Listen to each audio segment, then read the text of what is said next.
Hey guys, how's it going? This is Tamari here, and this video is going to be the first of many weekly recaps for the Summer Showdown CD tournament. In this video, I want to talk about how things are going with the tournament with me, and also just go over the matches and talk about some exciting things that happened. So I want to start off by first giving everybody a massive thank you who is participating in the tournament either as staff or as a player.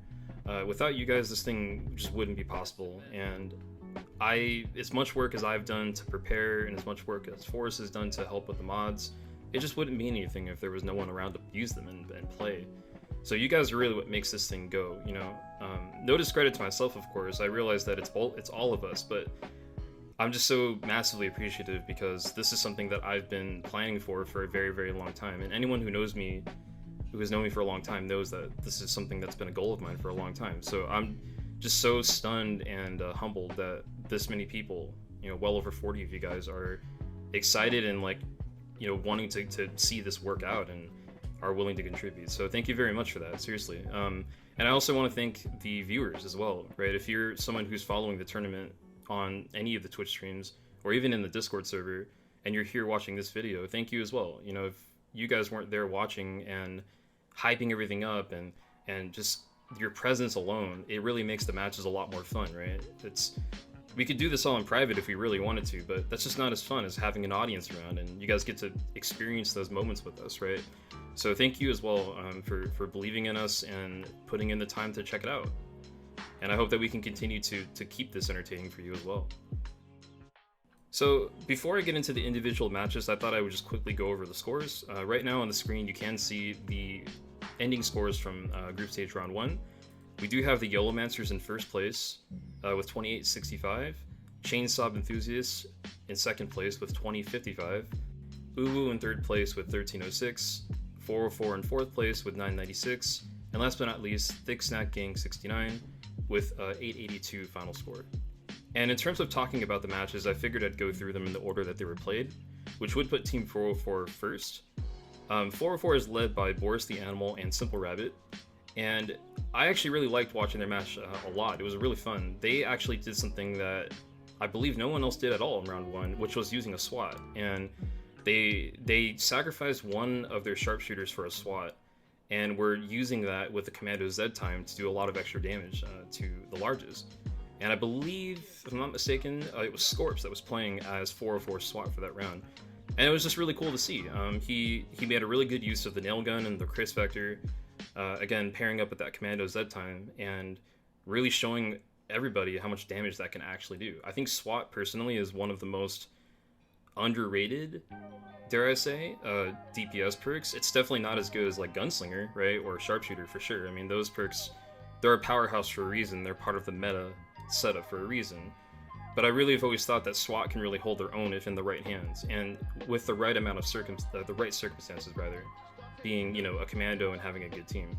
And in the case of 404's match with their SWAT, they were running a Gunslinger with the SWAT. I believe it was Boris playing with Scorps on the same lane, and those two did a really good job together of, you know, utilizing each other's strengths, right? The SWAT being good at clearing trash, occasionally being helpful with larges during Z time, and then really just allowing Boris to shine as a gunslinger using his fanfire skill.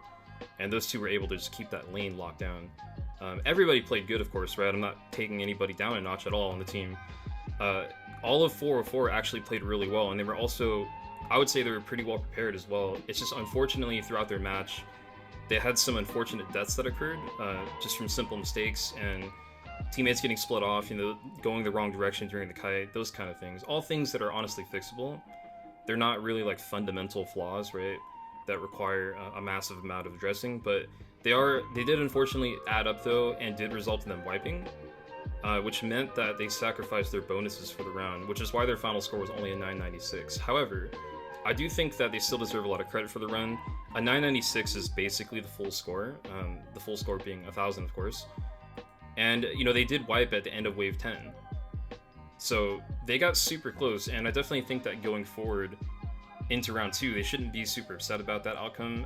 I know that internally they were dealing with a lot of scheduling issues as well, so I really think that 404, you know, used what they had the best they could and still put out a pretty good performance. So yeah, 996 is their final score. Though it's not the highest on the list, they do have the chance to come back in round 2 and 3, so I'm looking forward to seeing what they do. Especially if another team makes a mistake, right? They could easily... This leaderboard position can completely flip-flop by next week. So second match that we had last week was ChainSAWB Enthusiasts, which is led by Captain Sobs and Bagels. And the ChainSAWB Enthusiasts run was actually the smoothest run we had all week, with basically no issues whatsoever. They played almost perfectly. They utilized the standard meta setup for perks, which would be 2 gunslingers, 2 sharpshooters, a commando, and a medic. So they obviously did not go for the nomadic bonus, but they decided to just play it safe, and I think the Enthusiasts showed, just like several teams last tournament, that playing steady and playing just, safety is actually viable, right? You may not be as flashy, and you may not be earning nearly as many points as the teams that decide to maybe go for the nomadic bonus or something, but you're earning a good baseline score, and you really can't go wrong with that perk setup that they used. They decided to do 2 sharpshooters, like I said, and they had 1 sharpshooter on each lane of the Hellmark Station, Jittery Joe's area, whatever you want to call it. And that actually lent itself really well to their strategy working as well as it did, because they didn't have to worry about flexing any players between lanes. They had, basically everything they needed on each side. And if things did get busy, they were playing so efficiently that they were actually able to have people switch back and forth and help out. So overall, just a really solid run. Really great teamwork all around. Zielmo, their team's commando, just putting on some awesome extensions for the team, enabling the gunslingers, and just enabling everybody to have some more time to think and process what's going on. So again, their final score ended up being 20-55. Not much more I can say other than that. Great job so far, and I hope to see if they decide to stick with that, or if they want to maybe get a little bit more riskier next round. Not necessarily saying they should do that, but I imagine that after this first showing, they may feel a little bit more confident in their abilities as a team, and maybe might decide to be a little bit more risky and maybe go for objectives, or maybe go for the nomadic bonus, right? So we'll have to see what happens in round 2 and see if they decide to go for that. So I'm really interested in seeing that. Our third match for the week was Thick Snack Gang 69, also known as TSG 69, led by Freed Snipers and Kusu. And TSG 69's run was a sight to behold, to say the least. This was the only team in the entire round that decided to go for the nomadic bonus, and they had Freed Snipers trying to make up for the lack of a medic on the Survivalist perk. But unfortunately, much in the same manner as 404's match, there were just some minor mistakes here and there that led to some deaths over the course of the match. And at the end of the match, I believe it was Wave 9. Yeah, it was Wave 9, going by the score here. They unfortunately had to initiate a kite due to just getting overrun, and they got caught in a choke point and lost several members of their team during that. And they just weren't able to recover, unfortunately. So they did end up wiping on Wave 9. And that's just kind of the danger of going for a nomadic bonus, right? You don't have that constant healing. I think with a nomadic bonus, if your teammates are playing well, and if circumstances warrant it, it can actually work quite well. However, when things are going bad and in a scrap situation, that's when that setup really falls apart, right? Because you don't have the things that a medic normally has. In fact, for the tournament, I might as well say this here, since some of you guys watching may not know this already, but we actually have made some changes to Survivalist in the tournament. For one, they actually don't have access to any grenades at all, except for the basic HE grenade. So this means that Survivalists actually cannot use the medic grenades whatsoever. And on top of that, every single, with the exception of the Corrupted Carbine, every single gas-based weapon has been banned. So there is really no AoE healing capabilities available for the Survivalist, and that definitely contributed to making the run harder for them, right? Also on top of that, they just didn't have things like buffs, which are very underrated, I feel, by a lot of players. Buffs actually make a huge difference, especially the speed buff. But, despite all of that, again, they did wipe in Wave 9, but TSG 69 still played really well. I think their Berserker player, Kusu, that was actually the first time we'd had a Berserker on a squad, if I'm not mistaken. And he did a really great job of showing how good Berserker could be with the Spartan skill and the Vlad nailgun. There were several moments during that match where he managed to use a single Z-time chain to take apart, like, at least 4 flesh pounds, and maybe even a few Scrakes, and just very, very efficient gameplay from his part, right? And he also did a really great job, too, on the kites of keeping the team alive. I actually I can't remember now if I voted him for MVP. I think I did, though, for that round, because during some of those kites that TSG 69 were doing, if Kusu hadn't been tanking as Berserker, they just would have wiped earlier, because they just wouldn't have been able to survive that damage. So he just really used Berserker to his maximum potential, right? And showed everybody that that can actually be very viable in a team setting, even in CD, where normally you would actually want to pile on damage for the most part. So despite TSG 69 having an unfortunate wipe, I do think that, again, like 404, they really shouldn't be down and out. They have more than enough opportunities left to make a comeback in the tournament before the conclusion of the group stage. And I also know the players in their team. You know, they have really promising and prominent players. For example, their commando player, Awesome J.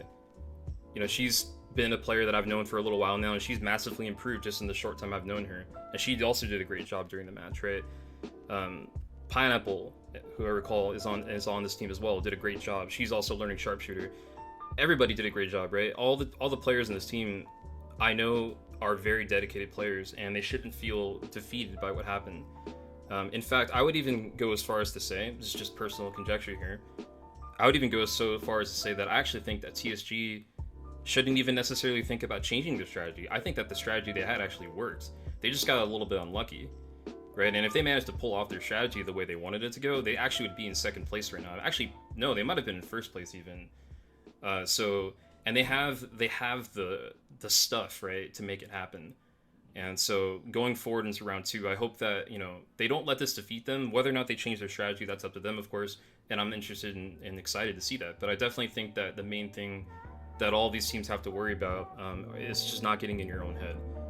Plenty of chances to come back, and yeah, I just hope that they lock in next week, and looking forward to seeing how their match goes. The fourth match this week was played by the Yolomancers, who is led by Jenny XJ9 and Diamond Dog. And this match was probably the most exciting match we've had, especially because the Yolomancers were actually a team that played in the previous tournament, in the Winter Mentor Tournament. And back then, at that time, they based their entire strategy on doing objectives. And many of us coming into this new tournament were wondering if they would do the same thing again, and they did in fact do that again.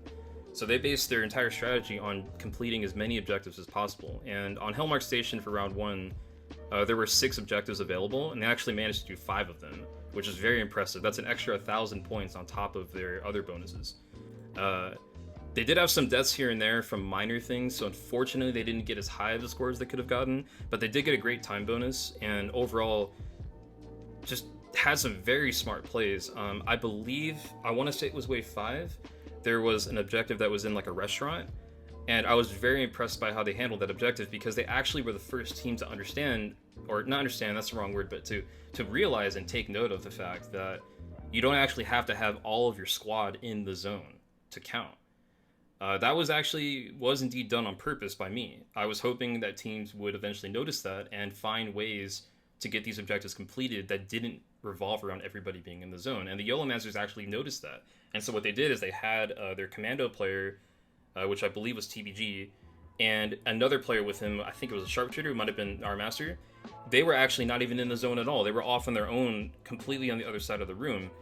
And the reason why I found that so cool was because it did 2 things for them. One, it kept their commando separated from the team, which allowed him to get extensions without being interrupted by anybody, right? In a zone, everybody's just going crazy, shooting everywhere, and it can be very difficult to get extensions in those circumstances. And because TBG was off on his own, he didn't have to worry about that. He just had everything to himself. But it was also very smart because the players being over there caused some of the Zeds to divert aggro over there, which then relaxed a little bit on the players in the zone. So they were essentially splitting the flow, right? They kept some of the pressure off of the players in the zone and diverted them off to players outside. And then at the end of the wave, they came back and reconverged back into the zone again to finish it off. And that was so smart. I was like, I did not see that coming at all. And I made a point during the match to point that out to the viewers and to everybody of just how cool I thought that was, because I really think it is cool. And I hope that overall strategy going forward is something that maybe other teams decide to adopt, right? It's part of the fun of streaming these matches, is that in a way you can think of strategies and come up with some cool stuff, but as soon as you play them, people are going to find out about them, and now you've got some competition, right? So I would definitely, if I were Yolomancers, you are on top right now, But you got to be careful because other people, I'm sure, are going to be, mining that VOD and trying to pick up a couple tricks here and there, right? So I would expect the next round for all of the teams, we may very well see some of the incorporations of some of those tactics into other teams' runs. So overall, just a great performance from Yolomancers down the stretch. Their medic, who happened to be the captain, Jenny XJ9, she did a fantastic job of using the Corruptor Carbine, which is a weapon that no one had used up until that point. The Carbine is it's a weird weapon, in my opinion. It's meant to be a crossover between Sharpshooter and Medic. And most people use it for combat, via the primary fire, but the secondary fire that shoots that corruption seed is actually quite good, and she was able to leverage that very well to keep her teammates buffed. It even allowed her to extend the life of her medic grenades, right? Because, again, I mentioned this earlier, but all of the gas-based weapons, besides the carbine, are banned. So really, the field medic only has really two sources of healing gas. They either have their airborne agent skill, which is their level 25 skill, or they have their medic grenades. And her making good use of the carbine allowed her to get more use out of those 5 grenades because she didn't have to waste them all so early, right? And that really shined through in it. It's what I believe helped them do those objectives as easily as they did. And of course, no disrespect to anybody else in the team, right? Everybody played well. That's why they got the score they did. But I'm just pointing out that I think her use of the carbine really could be something that could be meta-defining. I have a good feeling, and I wouldn't be surprised if I saw other teams start to replicate that strategy, right? So yeah, great job to Yolomancers. Hats off to them. They are going to be our first place contenders going out of round 1. So, and finally, last but not least, the final match of the week we had was led by Coco and the Damn Guy. And I think, despite how amazing it was to watch Yolomancers' match, and definitely no disrespect to them, I think was the most exciting match out of all of them. It was just so up and down. It actually started off pretty crazy. Did decide to just use, I believe, the standard setup of 2 gunslingers, a sharpshooter, medic, and commando, but instead of having that second sharpshooter, they did what TSG69 did and actually ran a berserker, which I believe was being played by Kino. And the match that played started off very rocky. They actually did suffer a wipe in the very beginning of the game, unfortunately, almost right off the bat. And I ended up deciding to make an administrative decision. They had literally just started the round. I was there when the team was practicing. I know they were working really hard. I decided to give them a free retry because I wanted them to have a honest attempt at earning a score. So they did end up playing a second round, and unfortunately on that round wiped as well. I think it was actually they had the medics split. I believe it was Mir, who was the team's medic. I believe he got split. Unfortunately got knocked off the ledge while the rest of the team was above on the second floor, and that just spelled his end because he wasn't able to, he was basically all by himself surrounded by Zeds and flesh pounds and stuff. So unfortunately their second run was also a wipe, and on that run I unfortunately did have to incur the 50% point reduction for a wipe. So went into their third attempt, and unfortunately, no matter what they earn on that third attempt, they would be receiving a 50% deficit off the top of their score for the retry penalty. But man, that third attempt, they just came out guns blazing. I don't know what happened. We were talking about it on stream. Something just flipped in their heads, and they just went ham. They didn't suffer a single death for the entire game, literally the entire game, until the very last second. And they played out of their minds. Their commando player on their team, Police Dom, is probably one of the most impressive players I've ever seen at high ping. I've said that last tournament too. He's just an insanely good commando, getting constant Z10 extension stacks, full extensions at that, allowing the gunslingers to just go crazy. I believe Ethereal Doom was one of them. He was just getting so much free leeway to just go crazy, and yeah, it was just such a sight to behold. It was really fun to watch the match, and yeah, they just played super well. They even managed to get some objectives done as well, and I don't think they did. I'm trying to think of how many they did. I think it was 3, perhaps, so which earned them an extra 600 points on top of having a really good time. So they ended up actually earning. Oh, actually, I'm getting ahead of myself. So yeah, so they ended up having a really good match up until the boss, however, and on Hans, that's when stuff got interesting, I think, for this team. And they actually, I forgot to mention this about Yolomancers as well. Yolomancers and both we're trying to replicate a strategy that my team actually came up with when we were playing in a previous tournament hosted by Flux, and it involved using the Hellish Rage buff that is granted by the obelisk in the map on Helmar Station. And Yolomancers tried to go for it, but unfortunately they did have a early Z-Time proc, which they were not looking for, I imagine, at that time. So they weren't in position to utilize that with the buff, right? And unfortunately, they didn't get to actually go for the speed kill strat. However, Uwu did. And in the beginning of their boss round, they had Police Stomp kind of off on his own, again, just like how Yolomancers did to facilitate easier extensions, which is very intelligent. But for them, the Z-Time activated at the proper moment. And they had two players, I think it was Kino as the Berserker using the Vlad, and Coco playing the support. That was another one, they used the support as well. Coco as a support using the Vlad as well as Ethereal Doom using the Rhinos. And all three of those weapons together just absolutely nuked Han's shields. I've never seen his shields go down that quickly. That was even faster than some of our best practice runs for the strategy. They got him all the way from his first shield to basically breaking his last shield in one Z-Time chain, which is absolutely insane. Just bonkers. It's like, wow. I was watching it and I just couldn't believe what I was seeing. It was the damage output was insane. But unfortunately, they got a little bit cocky at the end. Hans was down to about 10% HP, and they decided to just go in and try to finish him off, but he did manage to get those HE grenades off just in time, and did kill three players from Uwu right at the last second. So unfortunately, they did lose 300 points right at the end of the match, which is not really ideal, but they managed to laugh it off and still, shrug it off, and they had a good time, all things considered. So their final score for round one was actually 26-13. However, remember I did say that we did have to take half-point deficit, so that unfortunately did bring their final score after the reduction to 1306, which does put them in third place for the round. But again, just like I said about 404, just like I said about TSG69, despite Uwu's match, probably, I think it's safe to say their match probably went the worst in terms of things going wrong at the worst times, Murphy's Law kind of thing. They still managed to earn a really good score, and it just shows how well they played overall, right? And I think that all three of those teams are not down and out. Yolomancers and ChainSAWB Enthusiasts still have, they shouldn't be feeling safe, right? Because there's a good chance that things could change, especially if either one of them flies too close to the sun next round. So anyway, overall, this week's matches were just amazing. We saw basically a different strategy every match, and I think that it really highlights a fantastic element of the scoring system in this tournament, that basically you can play however you feel and still earn a competitive score for the most part. I think that there are some strategies that are probably easier than others. Like I would say it's probably not as easy to go for the no medic bonus, right?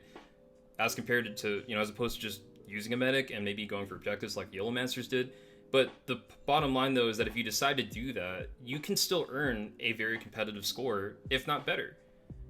And so there's so many avenues for teams to explore, right? And try to earn the best score that they can. So seeing, this evolution, right? Getting into some of the personal things that I wanted to say about this round and about this tournament. I think what I'm so excited about for me is to see the evolution in not only the players themselves, right, and their ability, and seeing their abilities grow and expand, but also in the teams. A lot of the players in these teams actually don't know each other or didn't know each other prior to this, and seeing how much they've managed to come together and start to get to know each other better in such a short time is already awe-inspiring, right? And I can only imagine how that's going to be at the end of the tournament in 3 weeks, when we're getting into the finals and the playoffs and all that. So I'm super excited to see that evolution, right? I'm excited to see the evolutions in the players. I'm excited to see the evolutions in the team chemistry, the synergy, and even the strategies, right? Again, we may see some of these teams decide to completely abandon what they did this week in favor of something else, whether that be because they just don't want to or they think there's something better. I don't know. There's just so much that can happen, and that's what's so fun, and it's kind of wacky, right? It's kind of wild, but it's entertaining. And yeah, I've just had a lot of fun. I was so wiped out after doing the last cast. I was at all 5 of the matches this weekend, and I remember after I got offline, I just crashed and just passed out because I was so tired, but it was worth it, right? It was a lot of fun, and I'm definitely looking forward to doing it again this upcoming round. So yeah, anyway, I guess that's all I really have to say. Once again, I'll end off with just thanking everybody for being a part of this, and the viewers, the players, the staff, everybody, all of you guys. Like, this just wouldn't be possible without you, right? And a little bit of a personal note for me, those who were here in the CDMT this past winter probably remember how that went down, and we just had some nonsense going on, including people outside of the tournament trying to, just basically getting in the way and trying to sabotage things, unfortunately, and that resulted in me having to cancel the tournament, as much to my own disappointment. But this tournament working as well as it has so far has just been such like a redemption thing for me, right? It really just sucked to have to end that last one.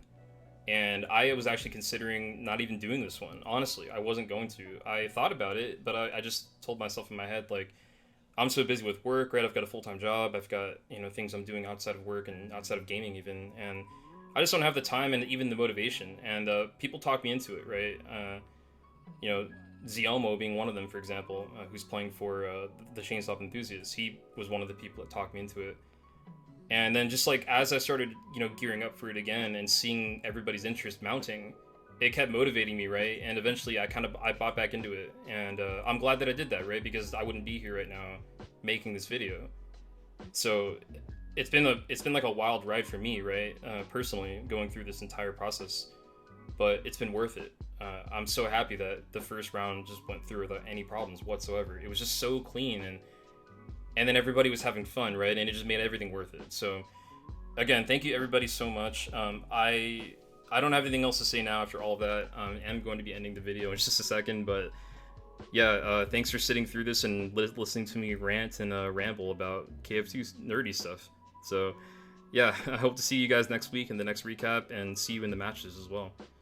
You guys all have a good one, and I'll see you in the next one. Take it easy.